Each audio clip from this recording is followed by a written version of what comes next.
Hi hello people, అందరూ ఏం చేస్తున్నారు? బాగున్నారా? నేను బాగున్నాను. మీరందరూ ఎలా ఉన్నారో, ఏం తిన్నారో కామెంట్ బాక్స్లో షేర్ చేసుకోవటం మాత్రం మర్చిపోకండి. ఇలాంటి మంచి మంచి వీడియోస్ కోసం మన ఛానల్ని సబ్స్క్రైబ్ చేయండి, లైక్ చేయండి, ఫ్రెండ్స్ అండ్ ఫ్యామిలీకి షేర్ చేయడం మాత్రం మర్చిపోకండి. నేను ఏదైతే వీడియోని చెప్తున్నానో అది మీరు ఫస్ట్ నుంచి ఎండింగ్ వరకు చూస్తేనే నేను ఏం చెప్తున్నాను ఏంటి అనేది మాత్రం మీకు తెలుస్తుంది. అండ్ సో ఒక లైక్ ఇవ్వడం మాత్రం అస్సలు మర్చిపోకండి ఫ్రెండ్స్. రోజుట్లాగానే ఈరోజు కూడా ఒక మంచి స్టోరీ తోటి మీ ముందుకు వచ్చాను ఫ్రెండ్స్. సో ఇక మన స్టోరీలోకి మనం వెళ్ళిపోదాము. ఒక హ్యాపీ ఎండింగ్ ఉన్న లవ్ స్టోరీ గురించి నేను ఇప్పుడు మీతోటి షేర్ చేసుకుంటాను. సో ఒక ఇద్దరు ఫ్రెండ్స్ అన్నమాట. వాళ్ళు ఒక కాలేజ్లో ఫ్రెండ్స్ అన్నమాట. సో ఇంజనీరింగ్ కాలేజ్లో ఫ్రెండ్స్ అన్నమాట. వాళ్ళు క్యాస్ట్ వేరు, వాళ్ళ రిలీజియన్ వేరు. అసలు వీళ్ళ క్యాస్ట్కి వాళ్ళ క్యాస్ట్కి అసలు సంబంధం లేదన్నమాట. వాళ్ళు నార్మల్గానే ఫస్ట్ నుంచి వాళ్ళు ఒక బెస్ట్ ఫ్రెండ్స్ అన్నమాట. సో ఆ ఫ్రెండ్షిప్ అట్లాగే ఆ 4 years అట్లాగే కంటిన్యూ అట్లాగే అయిపోతుంది. ఆ అబ్బాయికి ఏంటంటే అమ్మాయిల ఒక వాళ్ళకి ఎంకరేజ్మెంట్ బాగా అన్నమాట. అలా ఎంకరేజ్మెంట్ చేయడము, అమ్మాయిలకి ఏ పనిలో అయినా కానీ హెల్పింగ్ చేయడము. సో అవన్నీ అన్నమాట. అట్లా అతను బాగా హెల్పింగ్ నేచర్ అన్నమాట. అమ్మాయిలకు ఖాళీగా ఉండొద్దు, ఎప్పుడు ఏదో ఒక పనిలో మీరు కూడా చేయాలి, మీరేం తక్కువ కాదు. సో అలాంటి మైండ్ సెట్ గల అబ్బాయి అనమాట. అమ్మాయి ఏంటంటే సైలెంట్ అనమాట, పెద్దగా ఎవరితోటి కలవడం కానీ అలాగా ఏం చెయ్యదన్నమాట. అబ్బాయిలో ఆ క్వాలిటీ ఏదైతే ఉందో అది అనేది ఈ అమ్మాయికి ఇష్టం అనమాట. వీళ్ళు రెగ్యులర్గానే కాల్స్ మాట్లాడుకోవడము, సో ఇదంతా బాగానే ఉంటుంది. కాకపోతే ఈ లవ్, ఈ పెళ్లి చేసుకోవటము ఇదంతా ఏమి ఉండదన్నమాట. కాకపోతే అబ్బాయికి మాత్రం ఎక్కడో ఉంటుందన్నమాట. ఏంటి, వాళ్ళ కాలేజ్ ఫస్ట్ డేనే ఈ అమ్మాయిని చూస్తాడనమాట. సో చూసేసి అరే ఈ అమ్మాయి నా లైఫ్లోకి వస్తే బాగుండు అని చెప్పేసి కొంచెం ఆ రకమైన థింకింగ్ ఉండదు. అప్పటి వరకు కూడా తన క్యాస్ట్ ఏంటి, తనేంటి, ఇది ఏం తెలియదు అనమాట ఆ అబ్బాయికి. అతను ఫస్ట్ నుంచి కూడా ఈ రకమైన మెంటాలిటీ తను చిన్నగా ఉన్నప్పుడే, ఒక ఏజ్లో ఉన్నప్పుడు వాళ్ళ ఫాదర్ తోటి కలిసేసి ఒక స్టోరీ అనేది చూస్తాడనమాట. టీవీలో ఒకరిది ఒక స్టోరీ వస్తుంటే మన దేశంలో ఈ రిలీజియన్, ఈ క్యాస్ట్ ఫీలింగ్ ఇది అంతా ఎలా పోతుంది ఏంటి అని అన్నప్పుడు, సో ఇప్పుడు నెక్స్ట్ వచ్చే జనరేషను క్యాస్ట్ను అంటే ఎవరి క్యాస్ట్లో వాళ్ళు పెళ్లి చేసుకోవటం కాదు, సమ్ ఎవరికి నచ్చినట్టు వాళ్ళు చేసుకున్నప్పుడు మాత్రమే ఈ క్యాస్ట్ ఫీలింగ్ అనేది పోతుంది అనే ఒక కొటేషన్ ఉన్న ఒకరి స్టోరీ తను చూస్తారనమాట.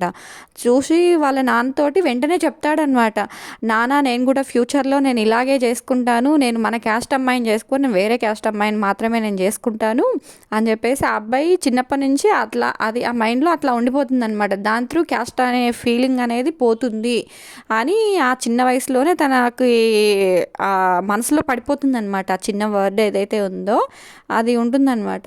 సో అనుకోకుండా ఈ అమ్మాయిని చూడడము, అరే ఈ అమ్మాయి నా లైఫ్లోకి వస్తే బాగుండు అని చెప్పేసి అనుకోవడము, ఇదంతా ఓకే.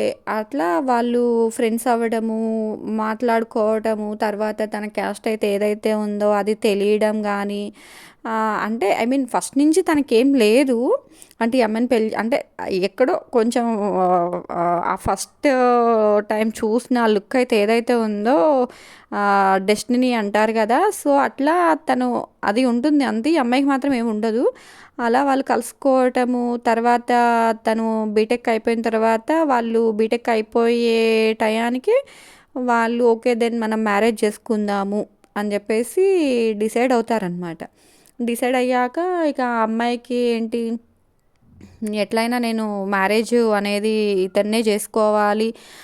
దెన్ ఇంకొకటి ఏంటంటే ఈ అమ్మాయిని చూసినప్పటి నుంచి కాలేజ్లో వాళ్ళ ఫాదర్కి అబ్బాయి ఎవరైతే ఉన్నారో వాళ్ళ అబ్బాయి వాళ్ళ పేరెంట్స్ కూడా అంటే కొందరం మన ఇంట్లో అన్నీ మనం చెప్పుకోలేం కదా! సో, ఆ అబ్బాయి అలా కాదనమాట. వాళ్ళ ఫాదర్ తోటి చాలా అటాచ్డ్ అనమాట.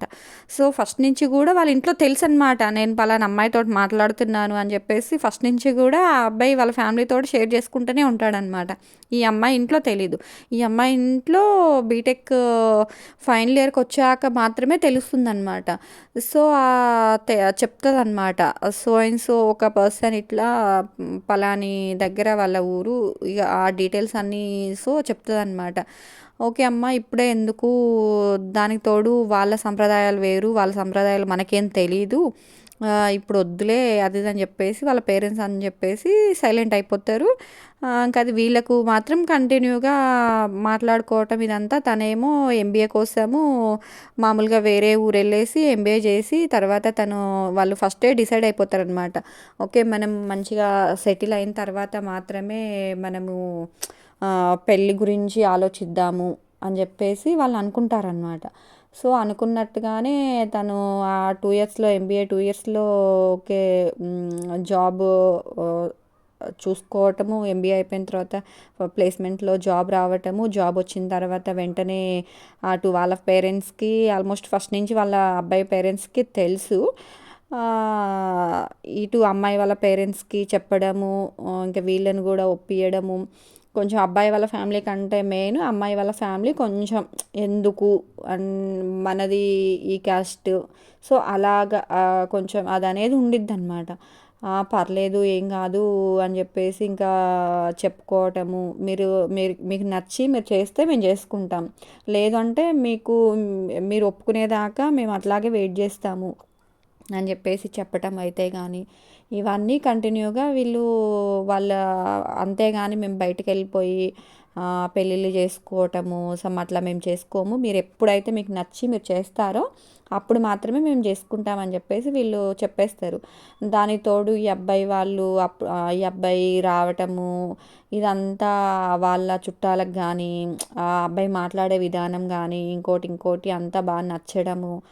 సో, వాళ్ళు గూడా ఇంప్రెస్డ్ అనమాట. ఓకే. అబ్బాయి చాలా మంచోళ్ళలా ఉన్నాడు. ఓకే. పోనీ ఇంకా చుట్టాలు గూడా నువ్వు తీసుకొచ్చి వేరే ఏదైనా సంబంధం చేసినా గానీ అమ్మాయి ఎంత బావుంటుందో లేదో తెలీదు. అబ్బాయి చూడపోతే చాలా బావున్నాడు. సో, బానే చూసుకుంటాడని జెప్పేసి ఒక నమ్మకమైతే అనిపిస్తుంది మనకు. చేయడంలో తప్పేం లేదు అని జెప్పేసి అనుకుంటారనమాట. ఓకే అని జెప్పేసి ఇంకా పెళ్లి దాకా వచ్చేస్తది. పెళ్లి గూడా జరిగిపోతుందనమాట. సో, పెళ్ళయ్యాక గూడా ఆ పెళ్ళప్పుడు గూడా కొన్ని ఉంటాయి గదా! కన్యాదానం అని అవి ఇవి. అవి గూడా అమ్మాయి సైడ్ వాళ్ళకు ఆ పద్ధతులేం తెలియకపోయినా గానీ అమ్మాయి సైడ్ పేరెంట్స్ సరే మీ సంప్రదాయాలని మేమెందుకు అంటే వదిలేయాలి. మేము వేరే వాళ్ళతోటి మీకు కన్యాదానం అట్లాంటిది ఏమైనా కార్యక్రమాలుంటే మేము చేపిస్తాము అని జెప్పేసి చెప్తారనమాట. లేదు ఎందుకు అవన్నీ ఇప్పుడు మనం ఇంత స్పీడ్ జనరేషన్‌లో ఉండి గూడా ఇవన్నీ ఎందుకు? మీరే జేయండి మీకు నచ్చితే అంతే. అది మన మనసులో ఒకటి పెట్టేసుకొని బయటకేదో చూపిస్తే అది కరెక్ట్ గాదు గదా! మీకు నచ్చిందా? మీకు చేయాలనుకుంటున్నారా? ఓకే. దెన్ మీరు చేసేసుకోండి. మాకైతే ఎలాంటి ఇబ్బంది లేదు.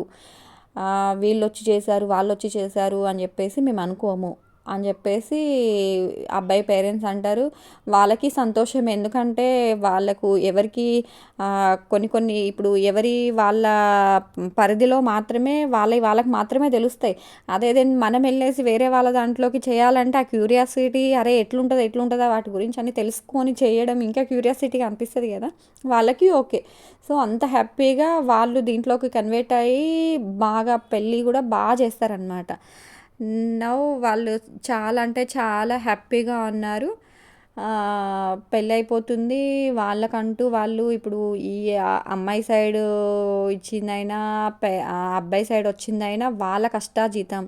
అది మనం సంపాదించింది కాదు అని చెప్పేసి మనం ఒక చిన్న వయసులో ఉన్నప్పుడే మనం ఒక ఈ ఈ ఈ మనకంటూ ఓన్‌గా మనం సంపాదించింది మన పిల్లలకి మనం ఇవ్వాలి అని చెప్పేసి వాళ్ళు కొంచెం ఇల్లు అలా వాళ్ళు కొంచెం ఆస్తిని పక్కన వేసుకొని ఒక ఇప్పుడు ప్రజెంట్ ఒక బాబు అనమాట వాళ్ళకి.